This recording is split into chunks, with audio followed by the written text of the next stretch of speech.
اعوذ باللہ من الشیطان الرجیم بسم اللہ الرحمن الرحیم السلام علیکم ورحمۃ اللہ وبرکاتہ۔ دوستوں، آپ کا میزبان محمد عارف نقشبندی آپ کی خدمت میں حاضر ہے اور آپ دیکھ رہے ہیں میرا یوٹیوب چینل۔ عزیز دوستوں، آج ہم سفر المظفر کے حوالے سے گفتگو کریں گے انشاءاللہ تعالیٰ، کیونکہ اس کے بارے میں بہت غلط فہمیاں مسلمانوں میں رائج ہیں۔ بہت سارے لوگ اس کے اندر ملوث پائے جاتے ہیں، ان کی سوچ میں کہیں نہ کہیں اس چیز کا عنصر شامل ہوتا ہے کہ وہ اس کے بارے میں غلط نیگیٹو سوچتے ہیں۔ تو انشاءاللہ تعالیٰ مختصر گفتگو کروں گا اور یہ کہ ڈاؤٹ کلیئر کرنے کی کوشش کروں گا کہ اللہ تعالیٰ ہمیں اس پہ صحیح طور پہ عمل کرنے کی توفیق عطا فرمائے۔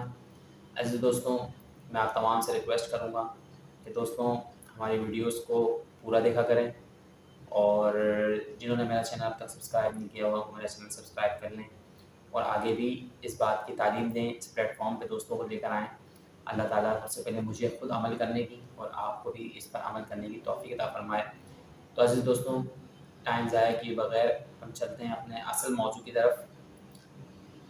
عزیز دوستوں، ہمارے معاشرے میں ہم جس کلچر سے آئے ہیں یہاں پر، اس کلچر میں بہت ساری چیزیں رائج تھیں، وہ آج تک ہمارے ذہنوں میں، ہمارے دلوں میں، ہمارے کردار پر نظر آتی ہیں۔ کیونکہ جو لوگ عقائد میں کمزور ہیں وہ اس طریقے سے سوچتے ہیں کہ سفر المظفر کے جو 13 دن ہوتے ہیں، 13 تیزی کے حوالے سے لوگوں کا ذہن بنا ہوا ہے، اس میں بلائیں آفتیں نازل ہوتی ہیں۔ بدشگونی کا ان کا ذہن ہوتا ہے کہ کچھ دن، کچھ مہینے، کچھ لوگ، کچھ جگہیں ایسی ہیں کہ سوچتے ہیں کہ یہ چیزیں جو ہے نا یہ منحوس ہے۔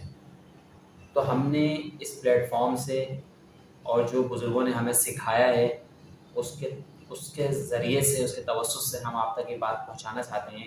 اگر دنوں میں کوئی نحوست ہوتی، کوئی معاملات ہوتے، تو اللہ تعالیٰ خود نبی علیہ السلام سے ارشاد فرماتے کہ آپ لوگوں کو بتا دیں کہ ان دنوں میں نحوست ہے یا ان دنوں میں بدشگونی ہے، لوگوں کے ذہن بنے ہوتے، لیکن ایسی کوئی بات اللہ کے نبی نے ارشاد نہیں فرمائی کہ بدشگونی کا یا کسی کا نحوست کے بارے میں۔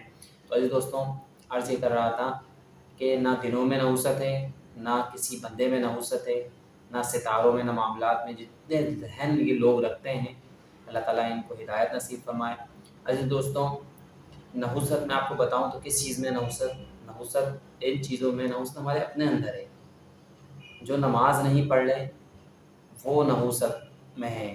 وہ کیسے کہ پیر و مرشد حضرت قبلہ سیدی مرشدی حضرت ڈاکٹر پروفیسر مقصود الہی نقشبندی صاحب آپ ارشاد فرماتے ہیں کہ اونٹ اللہ کی تسبیح بیان کرتا ہے۔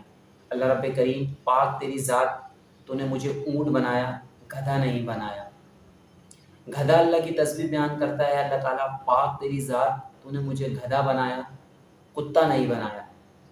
کتا اللہ کی تسبیح بیان کرتا ہے، اللہ تعالیٰ پاک تیری ذات، تو نے مجھے کتا بنایا، خنزیر نہیں بنایا۔ اور خنزیر یہ دعا کرتا ہے، اللہ تعالیٰ پاک تیری ذات، تو نے مجھے خنزیر بنایا، بے نمازی نہیں بنایا۔ تو کس قدر ہم سوچتے ہیں نا، خنزیر کس قدر نام لیتے ہوئے بھی ہمارے کو سوچنا پڑتا ہے کہ ہم خنزیر بولیں، ہماری زبان ناپاک ہو جائے، ایسے اکثر سننے میں ملتا ہے۔ بس دوستوں، امیجن کریں کہ ہم جب نماز نہیں پڑھتے تو ہم کس قدر جو ہے گرے ہوئے ہوتے ہیں، اللہ کی نظروں میں بھی گرے ہوئے ہوتے ہیں، اپنے آپ میں بھی گرے ہوتے ہیں، اندر کبھی پیشی محسوس کرتے ہیں دل میں کہ ہم نماز نہیں پڑھ رہے، ہمیں سکون نہیں مل رہا۔ تو عزیز دوستوں، نحوست تو اس چیز میں ہم اس چیز کو سوچ رہے ہیں کہ کسی بندوں میں نحوست ہے، مہینوں میں نحوست ہے، دنوں میں نحوست ہے، کسی جگہ میں نحوست ہے۔ کوئی بلی گزر گئی راستے سے، بس شگنی ہو گئی، آج میں کام پہ نہیں جا رہا۔ آج کوا آ گیا، بیٹھا ہوا ہے، اس نے کچھ بول دیا تو کوئی لوگ آئیں گے۔ اجل چپل الٹی پڑی ہوئی ہے تو کچھ ایسا ہو جائے گا۔ اجل دوستوں، یہ سارے ہندوانہ رسمیں جو ہم لے کے بیٹھے ہوئے ہیں آج۔ اجل دوستوں، دین اسلام جو ہے وہ ایک مکمل ضابطہ حیات ہے۔ اللہ کے رسول نے جو ہمیں دین پہنچایا ہے وہ بہت ثابت قدمی میں ہے، ایمانداری میں ہے اور اخلاق میں ہے۔ تو عزیز دوستوں، ہم یہ رسومات چھوڑ کر ہم اپنے آپ کو واپس دین پہ لے کر آئیں۔ تو عزیز دوستوں، اس میں ایک آخری بدھ بھی آتا ہے۔ لوگوں کا ذہن، اس کا عقیدہ بھی یہی ہے کہ آخری بدھ کو بلائیں نازل ہوتی ہیں یا بدشگونی ہوتی ہے، یا ان دنوں میں شادی نہیں کرنی چاہیے، اگر میں آپ کو یہ بتاؤں کہ حضرت علی رضی اللہ تعالیٰ عنہ حضرت بیوی فاطمہ رضی اللہ تعالیٰ عنہ کا نکاح اس سفر المظفر میں ہوا تھا۔ اگر نحوست ہوتی تو اللہ کے رسول نکاح ہی نہیں فرماتے تھے۔ عزیز دوستوں، اللہ کے رسول صلی اللہ علیہ وسلم نے سفر المظفر کے مہینے میں اپنی بیٹی کا نکاح حضرت علی رضی اللہ تعالیٰ عنہ سے فرمایا۔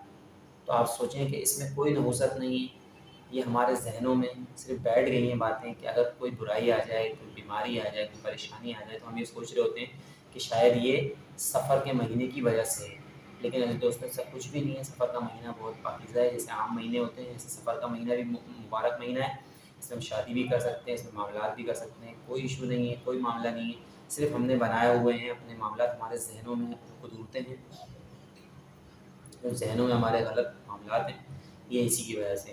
تو عزیز دوستوں، یہ جو رسومات ہیں، یہ جو معاملات ہیں، جب تک ہم ان سے نہیں نکلیں گے یہ ہمارے معاملات ٹھیک نہیں ہو سکتے۔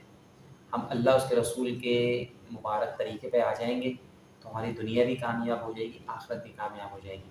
تو عزیز دوستوں، یہ آپ دیکھتے ہیں نا جو ملنگ بیٹھے ہوئے ہیں، یہ جو پیر فقیر بیٹھے ہوئے ہیں، الٹے سیدھے معاملات طریقے کر رہے ہیں، عزتوں کے ساتھ بھی کھیل رہے ہیں، لیکن ہم لوگ زیادہ ان کے پاس جاتے ہیں کیونکہ ہمیں پتہ ہے شاید یہ تعویذ دے دیں گے ہمارا کام بن جائے گا۔ عقائد غلط ہیں ہمارے، ہم غلط طریقوں پہ چل رہے ہیں۔ عزیز دوستوں، ہم ان طریقوں پہ آئیں جو اللہ اس کے رسول کے طریقے ہیں، جو صحابہ کے طریقے تھے، جو اولیاء کرام کے طریقے تھے۔ اگر ہم اس طریقوں پہ آ جائیں گے تو اللہ تعالیٰ ہمیں دنیا میں بھی کامیاب کر دے گا، آخرت میں بھی کامیاب کر دے گا۔ عزیز دوستوں، ایسی روحانی شخصیت، ایسی بزرگان دین کیفیت میں آپ کے سامنے عرض کرتا ہوں۔ عزیز دوستوں، ہمارے پیر و مرشد حضرت قبلہ سیدی مرشدی حضرت ڈاکٹر و پروفیسر مقصود الہی نقشبندی صاحب، آپ سرجانی ٹاؤن میں تشریف فرما ہوتے ہیں ہر اتوار والے دن، اور جمعۃ المبارک کو اجتماع ہوتا ہے، محفل ہوتی ہے۔ آپ خود بھی اس میں تشریف لے کر آئیں، اپنے بچوں کو بھی لے کر آئیں۔ عزیز دوستوں، کیونکہ جب ہم اس میں بیٹھیں گے، اٹھیں گے، ہمیں دین کی قدر و منزلت پتہ چلے گی، ہمارے بچوں کو ہم سکھا سکیں گے، ہم اپنے گھر میں بھی تعلیم دے سکیں گے۔ عزیز دوستوں، ہمارے گھر میں بھی رحمتیں برکتیں نازل ہوں گی۔ ہم یہ سوچتے ہیں شاید ہم یہ تعویذ لے لیں گے تو ہمارے مسئلے حل ہو جائیں گے، ایسا کچھ بھی نہیں ہے۔ عزیز دوستوں، جب تک ہم نماز نہیں پڑھیں گے، جب تک ہم ذکر نہیں کریں گے، ہم اللہ کو یاد نہیں کریں گے، ہمارے مسئلے حل نہیں ہو سکتے۔ تو آپ سے میری ریکویسٹ ہے، ہر اتوار والے دن اور جمعے والے دن آپ خانقاہ پہ تشریف لے کر آئیں اور حضرت والا سے ذکر قلبی کی اجازت لیں، خود بھی ذکر کریں، اپنے بچوں کو بھی تعلیم دیں، تاکہ یہ بچے جو ہیں ہمارے لیے صدقہ جاریہ بن جائیں، آخرت میں ہماری بخشش کا وسیلہ بن جائیں۔ اللہ تعالیٰ مجھے، آپ کو، ہم سب کو دین پر کامل استقامت کے ساتھ عمل کرنے کی توفیق عطا فرمائے۔ ہمارے جتنے صغیرہ کبیرہ گناہ ہیں اللہ تعالیٰ سارے معاف فرمائے۔ ہمیں خدا دین کی صحبت میں آنے جانے کی توفیق عطا فرمائے۔ ہمیں اپنے من کا تزکیہ اور تصفیہ کرنے کی توفیق عطا فرمائے، اور مرنے سے پہلے مرنے کی تیاری کرنے کی توفیق عطا فرمائے۔ جب ہم اس دنیا سے جانے لگیں تو اللہ تعالیٰ ہمیں ایمان پر خاتمہ نصیب فرمائے، اور کلمہ شہادت پڑھتے ہوئے ہماری روح اس دنیا سے پرواز کر جائے اور ہم کامیاب ہو کے اس دنیا سے لوٹ جائیں۔ اللہ تعالیٰ ہماری تمام جائز حاجتیں اپنی بارگاہ میں قبول فرما، یہ دعائیں مانگی یہ بھی قبول فرما۔ جتنے مرحومین ہمارے اس دنیا سے رخصت ہو گئے ان کی بخشش بے حساب فرما، ان کی بھی قبر کو آسان فرما، ہماری بھی قبروں کو آسان فرما۔ اور اللہ تعالیٰ میں تمام سے ریکویسٹ کروں گا کہ آپ ہمارے چینل کو سبسکرائب کر لیں، ویڈیو پسند آئے تو آگے شیئر کر لیں، اور ان شاء اللہ تعالیٰ آپ سے نیکسٹ ویڈیو میں ملاقات ہوگی۔ اپنا بہت خیال رکھیے گا۔ اللہ حافظ۔